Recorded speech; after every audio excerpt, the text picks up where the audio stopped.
नमस्कार, आप देख रहे हैं 24 न्यूज। मैं हूं आपके साथ संजय मिश्रा। आइए देखते हैं आज की 25 बड़ी खबरें।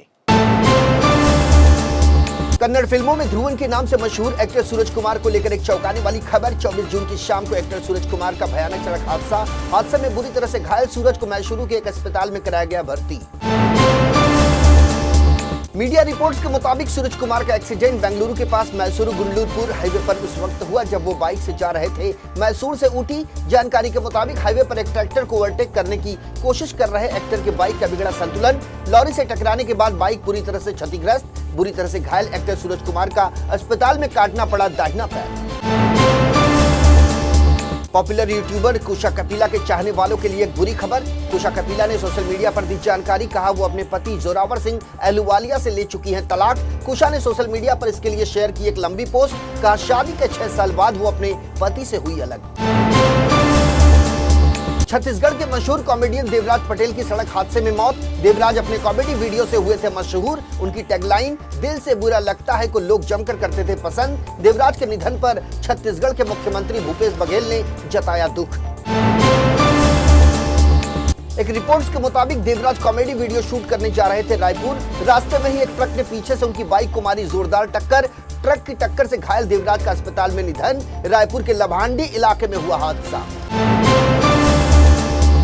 छत्तीसगढ़ के मुख्यमंत्री भूपेश बघेल ने देवराज से अपनी मुलाकात का एक पुराना वीडियो किया शेयर। उन्होंने लिखा, दिल से बुरा लगता है से करोड़ों लोगों के बीच अपनी जगह बनाने वाले और हम सबको हंसाने वाले देवराज पटेल आज हमारे बीच से चले गए।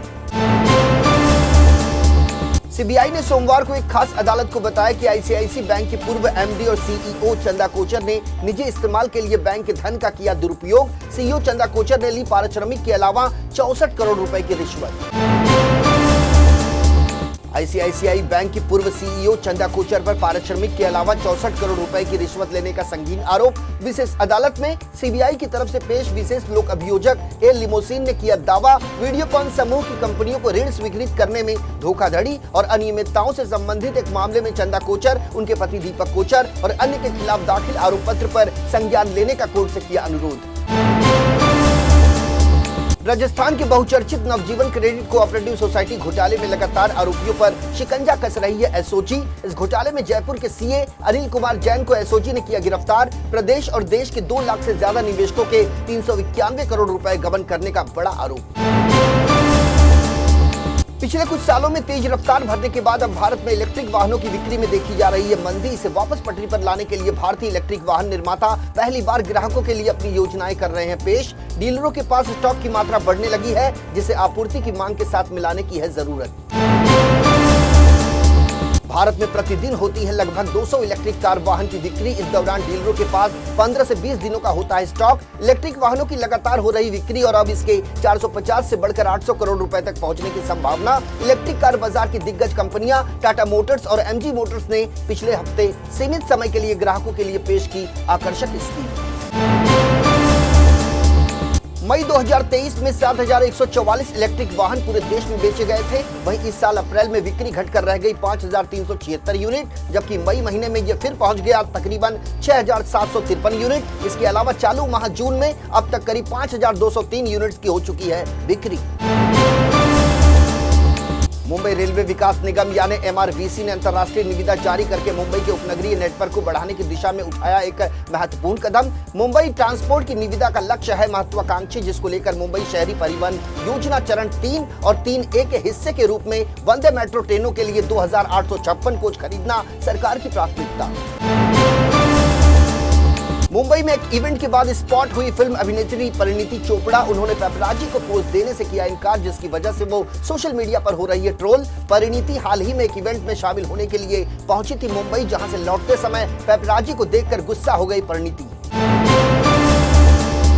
बॉलीवुड के सबसे हैंडसम एक्टर ऋतिक रोशन ने फैंस के साथ शेयर की अपनी आने वाली फिल्म फाइटर की एक नई तस्वीर। इंस्टाग्राम पर ऋतिक ने अपनी तस्वीर पोस्ट कर फिल्म से अपना पहला लुक किया जारी। सिद्धार्थ आनंद ने किया है फाइटर का डायरेक्शन। फिल्म में ऋतिक रोशन के अलावा दीपिका पादुकोण, अनिल कपूर भी है शामिल। 2024 में सिनेमा घरों में आएगी फिल्म फाइटर।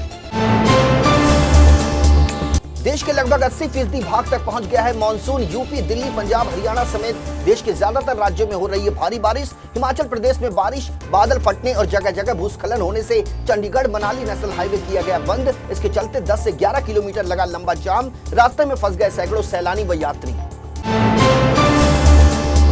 मुंबई में सिलसिलेवार बम धमाकों के आरोपी भगोड़े दाऊद इब्राहिम कास्कर के गिरोह की तरह ही तेजी से फैल रहा है लॉरेंस बिश्नोई गैंग का कुनबा। राष्ट्रीय जांच एजेंसी ने आतंकी गैंगस्टर साजिश के मामले में दायर आरोप पत्र में कहा, जिस तरह से 1990 के दशक में दाऊद ने अपने गिरोह को खड़ा किया था, कुछ वैसा ही कर रहा है लॉरेंस बिश्नोई।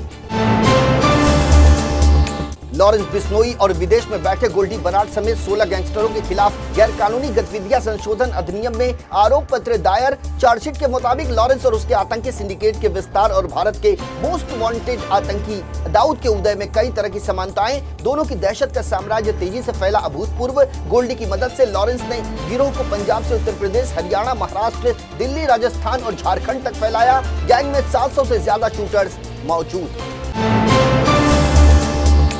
एनआईए के मुताबिक लॉरेंस बिश्नोई सोशल मीडिया के जरिए युवाओं को कनाडा में विलासितापूर्ण जिंदगी जीने का लालच देकर अपने गैंग में करता है शामिल। लॉरेंस गैंग का खालिस्तानी आतंकियों से है सीधा संपर्क। पाकिस्तान में बैठा खालिस्तानी आतंकी हरविंदर सिंह रिंदा लॉरेंस गैंग के बदमाशों के जरिए ही पंजाब में लक्षित हत्याएं और आपराधिक गतिविधियों का करता है संचालन। जीएसटी खुफिया अधिकारियों ने फर्जी फर्मों के जरिए विभाग को शपथ लगाने वाले सिंडिकेट का किया पर्दाफाश। सिंडिकेट का मास्टरमाइंड ऋषभ जैन गिरफ्तार। वित्त मंत्रालय के मुताबिक इस सिंडिकेट ने 569 फर्जी फर्मों का संचालन कर 1047 करोड़ रुपए के फर्जी टैक्स क्रेडिट किए थे पारित। प्रधानमंत्री नरेंद्र मोदी की अमेरिका यात्रा कई मायनों में रही खास। भारत और अमेरिका ने दोस्ती को और मजबूत होने का किया दावा। दोनों देशों के बीच हुई कई बड़ी बिजनेस डील। पीएम मोदी की इस यात्रा पर चीनी विदेश मंत्रालय ने जारी किया बयान। कहा, हमें उम्मीद है कि संबंधित देश क्षेत्र में सुरक्षा और स्थिरता के मामले में क्षेत्रीय देशों के बीच आपसी विश्वास के तहत करेंगे अनुकूल काम। चीनी विदेश मंत्रालय की प्रवक्ता माओ निंग का बड़ा बयान। कहा, राज्यों के बीच सैन्य सहयोग क्षेत्रीय शांति और स्थिरता को नहीं करना चाहिए कमजोर। किसी तीसरे पक्ष को नहीं बनाना चाहिए निशाना या किसी तीसरे पक्ष के हितों को भी नहीं पहुंचाना चाहिए नुकसान।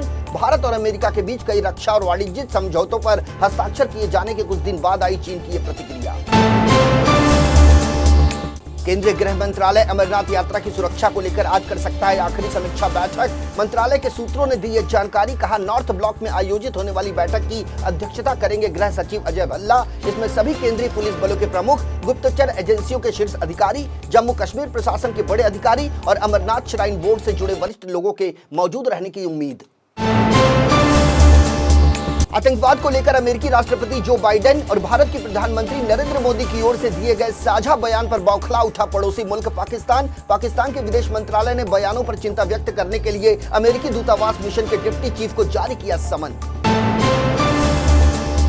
प्रधानमंत्री नरेंद्र मोदी के अमेरिका दौरे के दौरान राष्ट्रपति जो बाइडेन के साथ हुई द्विपक्षीय बैठक के बाद दोनों देशों की ओर से जारी किया गया था साझा बयान। इस बयान में पाकिस्तान को साफ तौर पर हिदायत देते हुए कहा गया था कि वो ये सुनिश्चित करे कि उसकी धरती का आतंकवादी हमलों के लिए एक बेस के रूप में न किया जाए इस्तेमाल। इस बयान के बाद से ही पाकिस्तान को लगी हुई है मिर्ची। देश दुनिया की ताजा तरीन खबरों के लिए बने रहिए इन 24 न्यूज के साथ। मुझे और मेरी पूरी टीम को दीजिए इजाजत। नमस्कार।